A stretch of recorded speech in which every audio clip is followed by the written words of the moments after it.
In today's video, I'm going to show you how to crop an image in Photopea step by step so you can trim the edges of your entire document and change the overall dimensions exactly the way you want. This is a super useful skill whether you're cleaning up a photo, resizing a design, or just removing extra space around an image. And if this tutorial helps you out, make sure to hit like and subscribe for more easy Photopea and design tutorials. Alright, let's jump right in. First, open your image in Photopea. Once your file is loaded, look over to the left toolbar and press the S key on your keyboard. That will instantly select the crop tool. You should now see a bounding box with handles appear around your image. This box is what you'll use to control the crop area. Now, before you actually crop, take a look at the top options bar. Photopea gives you a few different crop behaviors, and choosing the right one is important depending on what you're trying to do.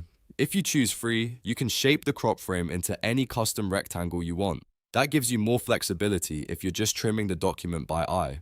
If you choose fixed ratio or fixed size, the crop frame will stay locked to specific dimensions. For example, if you want a square crop, you can use 1:1. If you want a widescreen layout, you can use 16:9. This is especially helpful when you need consistent sizing for social media, thumbnails, banners, or presentation graphics. Once you've selected the crop mode that fits your project, start adjusting the frame. Click and drag the corner handles or the edge handles inward to frame only the area you want to keep. As you do this, you'll notice the crop box changing shape and the size. Take your time here and make sure the important part of the image stays inside the frame. If the crop box is in the right size, but the image itself is not positioned well, you can click and drag inside the frame to move the image underneath the crop box. This is really useful when you want to center a subject, bring a face into view, or shift the composition without changing the crop dimensions. Think of it like moving the photo around inside a window until it looks perfect. When everything looks good, it's time to apply the crop.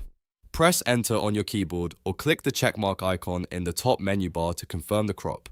Photopea will immediately trim away everything outside the crop area and update your document to the new dimensions. And just like that, your image is cropped. If you need to make another adjustment, you can always undo and try again, or reselect the crop tool and refine the edges until it looks exactly right. The more you use this tool, the easier it gets to control composition and framing with precision. So that's the quick and easy way to crop an image in Photopea. You learned how to activate the crop tool, choose between free and fixed crop modes, adjust the bounding box, reposition the image, and apply the final crop. If this video helped, don't forget to hit like, subscribe, and turn on notifications so you never miss the next Photopea tutorial. Thanks for watching, and I'll see you in the next one.